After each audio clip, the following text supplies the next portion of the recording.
London Report. Watch. London Report. Watch. London Report. Watch. London Report. Good afternoon, viewers. My name is James Watson, and I will be your anchor for today's special of the London Report. Cara Scherbatsky, our news reporter, will be traveling back in time to interview significant characters of the North African campaign in World War II. The campaign takes place in the time of 1940 through 1943. After the defeat of France and the withdrawal of our country's forces at Dunkirk, Benito Mussolini, Italy's fascist leader, declares war on the Allies on June 10, 1940. Axis and Allied powers began to wage a war in North Africa. The Allies were eager to win this campaign because the victory would allow the Allies to deploy a strategic backdoor into Europe. Egypt, controlled by the British, was targeted by Mussolini's forces. Because Egypt's Suez Canal was vital to reach the Middle Eastern oil fields, the British only having 36,000 in Egypt, while Mussolini had more than 1 million men in Libya. That's not good for the British. But both lacked the number of supplies needed. Besides Hitler's desires for Britain's collapse, he also felt the same towards North Africa in 1942. At first, there was a standstill in the city of Libya, under the command of Rommel and the African Corps, or German tanks and Panzer Division. On the opposing side was the Allied forces, led by General Claude Auchinleck, and the force consisted of the Indians, South Africans, and New Zealanders. On July 1st, 1942, the Axis had reached the city of El Alamein, that is 60 miles west of British naval base located in Alexandria. Right here, my man. Right here. The Brits resisted to any German forces, but it later collapsed by Rommel's aid. Although there were shortages of resources on both sides, the British allies held a strong resistance. This battle lasted for 5 days, and on the last day, the Axis were too exhausted, ending the feud for that moment. Now, Cara is going back on July 5th of 1942 in El Alamein, Egypt. Go. So we're back 71 years ago, and I am now in the camp of Britain that changed the tide of the war. We have General Claude Auchinleck to explain the events and experiences in this war. How do you keep any harm or resistance? Any hardships occur? Well, there was trials and tribulations at first due to the lack of resources, but my men and I are persistent and confident that we will not fall under Rommel. I'm sorry, I must go. I have to write a letter to Churchill claiming his victory. Thank you, General.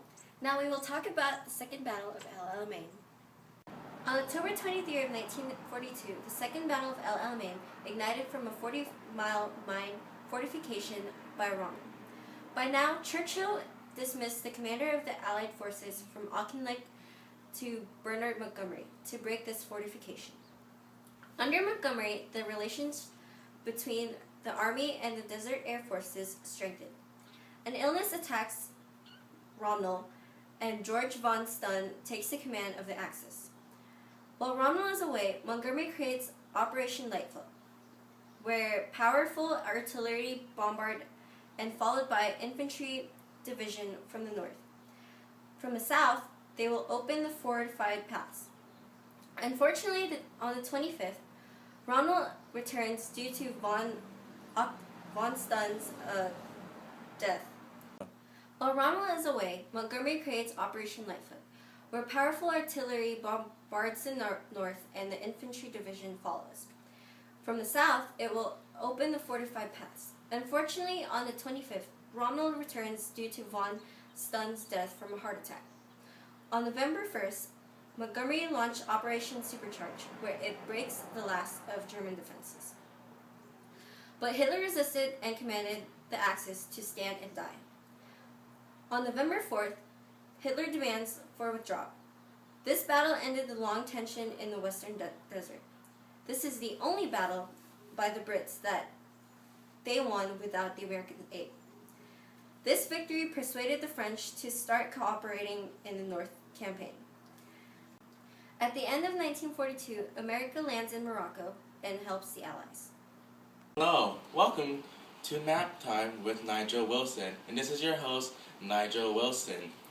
Well, after Italy's declaration of war on Great Britain and France, June 10, 1940, Italian forces in Libya began raiding across the border into British-held Egypt. Mussolini's goal was to capture the Suez Canal. He placed the general, General Rodolfo Graziani, over the control of the 10th and 5th armies, which consisted around 150,000 men.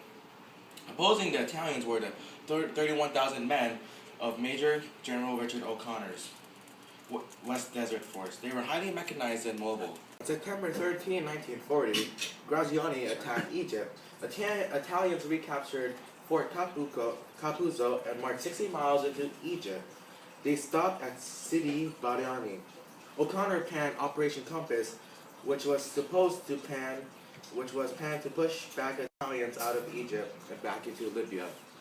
The British and Indian Army struck at Sidi Barani on December 8, 1940. The attack was a success. O'Connor's men pushed west through Hafaya Pass and captured Fort Capuzzo in Libya. In December 18, O'Connor's 4th Indian Division was replaced by the Royal Australian 6th Division. They captured Bardia, Tobruk, and Dera. Graziani abandoned the region of Cyrenaica and ordered the 10th Army to fall back through Bedo Foam. O'Connor's ordered Major General Sir Michael Cray's 7th Armored Division to turn inland, cross the desert, and to take Bedo Foam before the Italians arrived. Cray sent his christened Khov force to go first because it was intended to move quickly. The Khov force took Bedo Foam on February 4th. The Italian forces failed to break through the lines, and then on February 7th, Australian reinforcements came, which forced the Italians to surrender, the 10th Army. Operation Torch took place in the time of November 8th through November 10th of 1942, bringing it back to Mrs. Scherbatsky. Hello there, I'm here in Casablanca in November 10, 1942, where the Vichy French has just surrendered to the U.S. forces under the command of Major General George S. Patton and Rear Admiral Henry K. Hewitt. General Patton, what are the goals of Operation Torch? Well, we want to gain French control in Morocco, Algeria, and Tunisia. In addition, we hope to assist the British in the Libyan desert and relieve the pressure on the Russians and their homeland from the Germans. Now what happened during the battle in Casablanca? Well, yesterday, Allied ships fired on the French artillery and aircraft had destroyed a number of targets. The Allies pushed towards the Casablanca, giving more pressure into the French territory. By November 10, Casablanca was surrounded by Allied forces. The French have surrendered.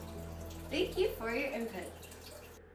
We are here at Algiers on November 8th with Lieutenant General Kenneth Anderson, who is in command of the Eastern Task Force. Lieutenant Anderson, what does your army consist of? Well, the Eastern Task Force is composed of the U.S. 34th Infantry Division, 2 battalions of the British 78th Infantry Division, and 2 British commando units. What occurred in the Battle of Algiers? Before landing in Algeria, forces under General Vigeray attempted to strike General Alphonse Juin. Juin was made prisoner. While Juin refused to join the Allies, I led the charge with my battalion, quickly surrounding Algeria. In the end, Juin was forced to surrender 2 hours ago at 6 p.m. Thank you, Lieutenant Anderson. Overall, Operation Torch killed 480 people and 720 wounded allies. The French has lost 1,346 and 1,997 men wounded. Now back to you, James. After Operation Torch, the French joined the Allies in North Africa. The Allies advanced east into Tunisia, hoping to trap the Axis army with the help of General Bernard Montgomery and his forces. Germans counterattacked against U.S. forces at Kasserine Pass, but throughout the season of spring, the Allies drove the Axis power from North Africa in May 1943. Thank you for watching the London Report.